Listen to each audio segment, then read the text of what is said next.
Hi friends, அஸ்ஸலாமு அலைக்கும். Welcome back to Lahee's sizzle and spice.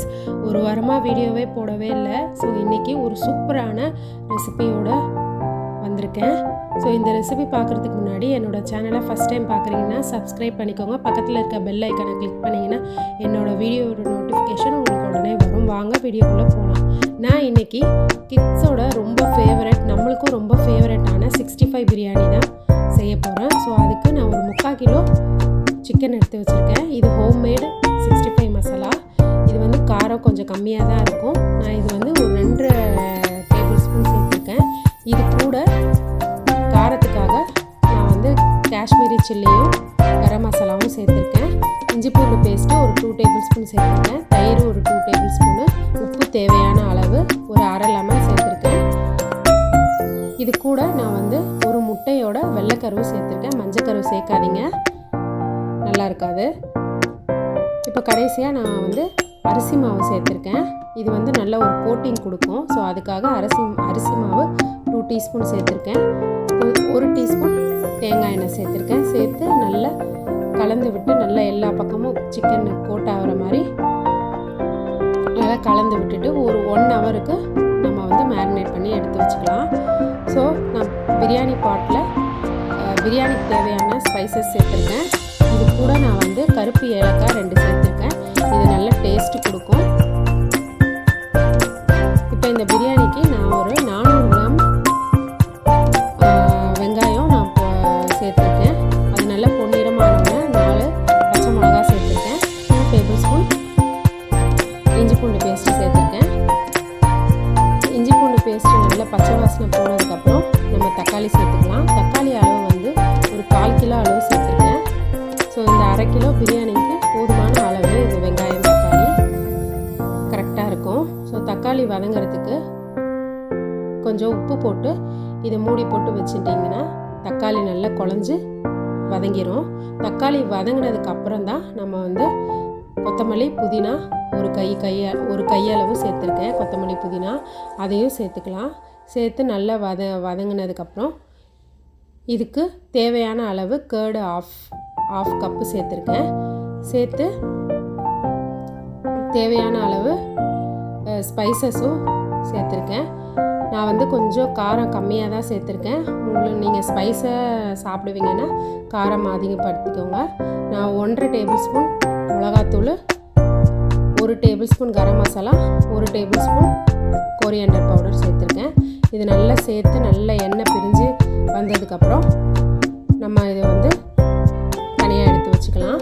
இப்போது நம்ம 65 மேரினேட் பண்ணி வச்சுருக்கோம்ல, அதை வந்து கடாய் வச்சு தேவையான அளவு சிக்கனுக்கு தேவையான அளவு எண்ணெய் ஊற்றிட்டு நம்ம இதை ஒன்று பொரிச்சு எடுத்துக்கலாம். எண்ணெய் வந்து ரொம்ப சூடாகவும் இருக்கக்கூடாது, சூடு கம்மியாகவும் இருக்கக்கூடாது. மீடியம் ஹீட்டில் வச்சு நம்ம பொரிச்சு எடுத்துக்கலாம். நல்ல ஒரு சைடு வந்து பொரிஞ்சதுக்கப்புறம் தான் நம்ம திருப்பி அனதர் சைடு வந்து திருப்பி விட்டுக்கணும். நம்ம போட்ட உடனே நம்ம திருப்பினோம்னா மசாலாலாம் பிரிஞ்சு எண்ணெயில் வந்துடும்.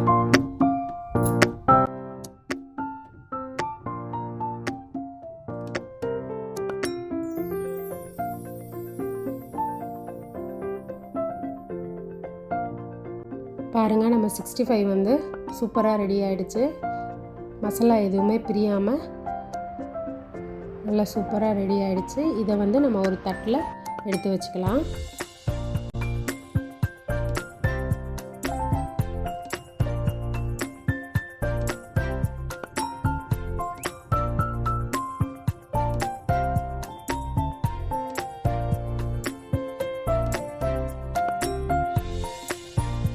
இப்போ அடுத்த பேட்ச் சிக்கனையும் நம்ம வந்து பொரிச்சு எடுத்துக்கலாம்.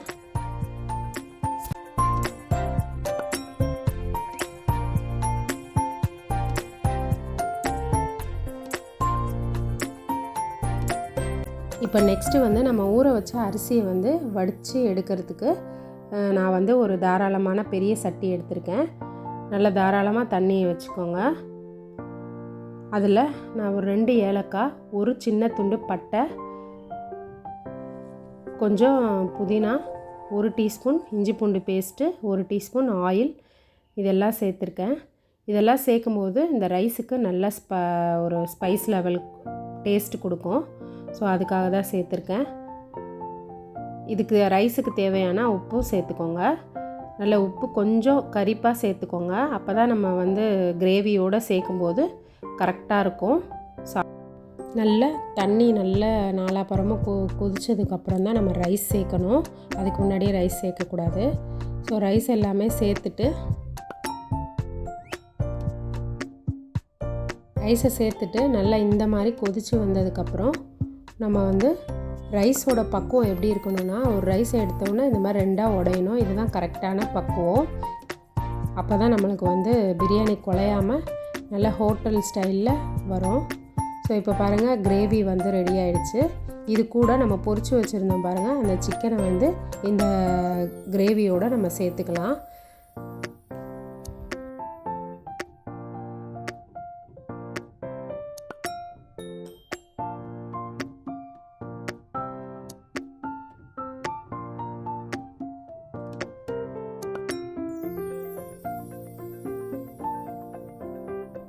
நல்லா கலந்து விட்டதுக்கப்புறம் நம்ம வந்து இப்போது வடித்து வச்சுருந்த ரைஸை வந்து இந்த கிரேவியோடு சேர்த்துடலாம்.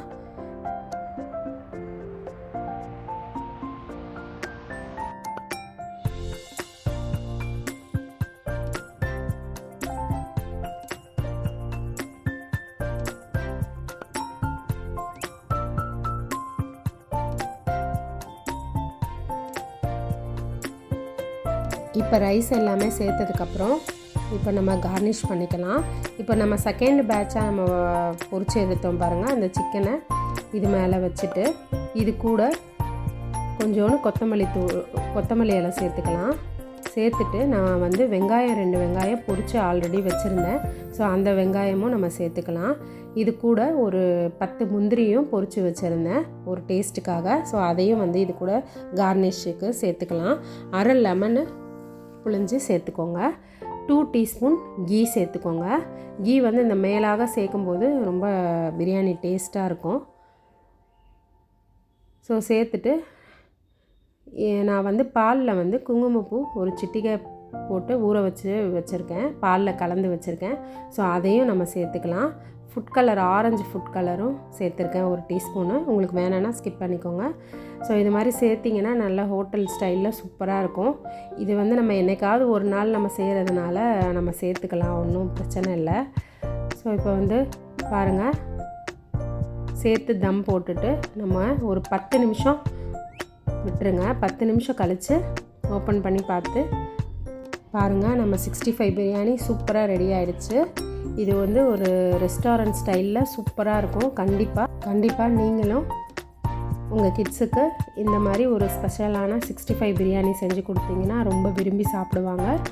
ஸோ பிரியாணி பிடிக்காதவங்க யாருமே இருக்க முடியாது. ஸோ கண்டிப்பாக இந்த 65 பிரியாணியை நீங்களும் உங்கள் வீட்டில் செஞ்சு பார்த்துட்டு எனக்கு கமெண்ட் பண்ணுங்கள். இந்த வீடியோ பிடிச்சிருந்துச்சுன்னா என்னோடய சேனலை சப்ஸ்கிரைப் பண்ணிக்கோங்க. உங்கள் ஃப்ரெண்ட்ஸ் அண்ட் ஃபேமிலிக்கு ஷேர் பண்ணிக்கோங்க. நம்ம சேனலில் நிறைய பிரியாணி ரெசிபிலாம் இருக்குது. நான் வந்து சேனலோட ப்ளேலிஸ்ட்டில் கொடுத்துருக்கேன். கண்டிப்பாக நீங்கள் போய் செக் பண்ணி பாருங்கள். ஸோ இந்த வீடியோ உங்களுக்கு பிடிச்சிருக்குன்னு நினைக்கிறேன்.